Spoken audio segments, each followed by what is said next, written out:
ஓம் சாந்தி. பிரபுவின் பாலனையில் வளரக்கூடிய மிக உயர்ந்த ஆத்மாக்கள் நாம் மிகுந்த அதிர்ஷ்டசாலிகளாவோம். பாபா கூறுகிறார், குழந்தைகளே, அதிகாலையிலிருந்து இரவு வரையிலும் பாருங்கள், தந்தை உங்களை பரிபாலனை செய்கிறார். சிலர் ஏழ்மையில் வளர்கிறார்கள். அவர்களது வாழ்க்கை எவ்வாறு இருக்கிறது? அவர்கள் விரும்பினாலும் படிக்க முடிவதில்லை. சிலர் செல்வந்தரின் வீட்டில் வளர்கிறார்கள், சிலரோ ராஜாவின் வீட்டில் வளர்கிறார்கள்.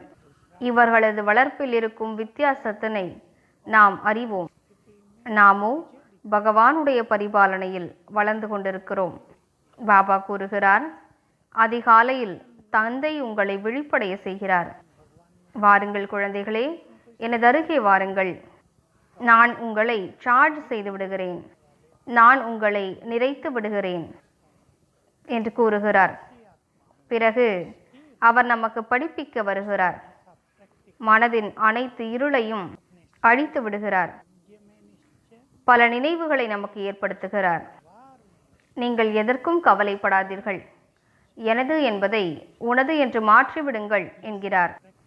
நீங்கள் கவலையற்ற ராஜாவாகிவிடுங்கள் என்று அனுதினமும் நினைவூட்டுகிறார். நான் 1000 புஜங்களோடு உங்களோடு இருக்கிறேன்.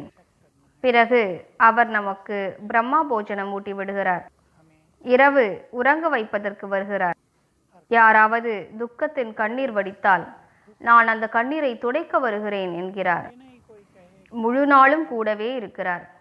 எப்போதெல்லாம் குழந்தைகள் அழைக்கிறார்களோ அப்போதெல்லாம் உதவி செய்கிறார். நான் உங்களுக்கு குடைநிழலாக இருந்து உதவி புரிகிறேன் என்கிறார். உங்களுக்கு நான் திருஷ்டி கொடுத்து கொண்டே இருக்கிறேன், உங்களை கேர் செய்கிறேன் என்கிறார்.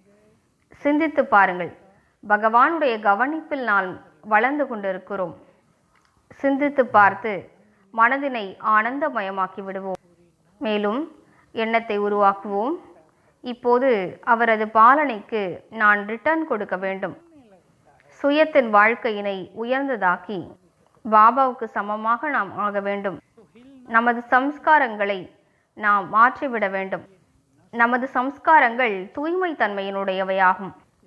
சுகமளிப்பதே நமது சம்ஸ்காரமாகும். பிறருக்கு உதவி புரிவது நமது சம்ஸ்காரமாகும். சுப பாவனை மற்றும் சுப விருப்பங்கள் வைப்பது நமது சம்ஸ்காரங்களாகும். சுய சிந்தனை செய்வது நமது சம்ஸ்காரமாகும், பிறர் பற்றி சிந்திப்பதல்ல. பொறாமை வெறுப்பு நமது சம்ஸ்காரம் அல்ல. உனது எனது என்ற மோதல் நமது சம்ஸ்காரம் அல்ல. கோபமும் அகங்காரமும் நமது சம்ஸ்காரம் அல்ல. நமது சம்ஸ்காரங்களை சோதனை செய்து மாற்றிக்கொள்வோம். பாபாவின் பெயரை விளங்கச் செய்ய வேண்டுமென்றால், நாம் பாபாவை வெளிப்படுத்த வேண்டுமென்றால், அவரை போன்ற சம்ஸ்காரங்களை நாம் உருவாக்கி கொள்ளவே வேண்டும். நம்மை பார்த்து பிறர் இவர்களது தந்தை எப்படிப்பட்டவர் என்பதை தெரிந்து கொள்ள வேண்டும்.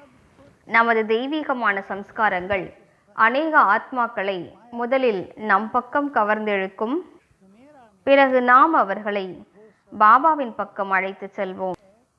எனது எந்த சம்ஸ்காரம் எனக்கு கஷ்டத்தை கொடுக்கிறது என்று சோதித்துக் கொள்வோம். அல்லது பிறருக்கு தொந்தரவு ஏற்படுத்துகிறதா? விரக்தியோடு இருக்கக்கூடிய சம்ஸ்காரம் எனக்கு இருக்கிறதா? அல்லது பிறரை தொல்லை செய்யக்கூடிய சம்ஸ்காரம் எனக்கு இருக்கிறதா? கடுமையான வார்த்தைகள், சத்தியமற்ற வார்த்தைகள் ஆகியவற்றை பேசக்கூடிய சம்ஸ்காரம் எனக்கு இருக்கிறதா? பிறரை சபிக்கக்கூடிய சம்ஸ்காரம் எனக்கு இருக்கிறதா? நாமோ இஷ்ட தெய்வங்களாவோம். அனைவருக்கும் வரங்களை வழங்குபவர்கள், அனைவருக்கும் அன்பு நிறைந்த பார்வையை வழங்கக்கூடியவர்கள். நமது சம்ஸ்காரங்கள் நமது தந்தையை போன்று அவசியம் இருக்க வேண்டும். மேலும் அப்படிப்பட்ட காலம் வரப்போகிறது, அதில் யார் தனது சம்ஸ்காரங்களை அழகானதாக ஆக்கிவிட்டிருப்பார்களோ அவர்களை பார்த்து அநேக மனிதர்களுக்கு தந்தையின் சாட்சாத்காரம் தென்படும். அவர்களது இஷ்ட தெய்வங்களின் காட்சி தென்படும். எனவே வாருங்கள், இன்று முழு நாளும் உயர்ந்த சுயமரியாதையில் நிலைத்திருப்போம். நாம் பிரபுவின் பாலனையில் வளர்ந்து கொண்டிருக்கிறோம்.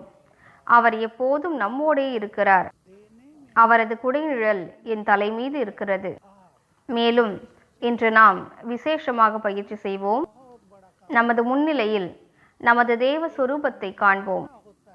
இதுவே எனது உண்மையான சொரூபமாகும் என்ற எண்ணத்தை உருவாக்குவோம். பிறகு நமது பூஜைக்குரிய சொரூபத்தை காண்போம். மேலும் இதுவே எனது உண்மையான சொரூபமாகும் என்ற எண்ணத்தை உருவாக்குவோம். இந்த சொரூபங்களின் சம்ஸ்காரமே எனது உண்மையான சம்ஸ்காரங்களாகும் என்று பயிற்சி செய்ய செய்ய சம்ஸ்காரங்களில் மாற்றம் ஏற்படும். மேலும் நாம் பாபாவுக்கு சமமாக ஆகிவிடுவோம். ஓம் சாந்தி. ஓம் சாந்தி.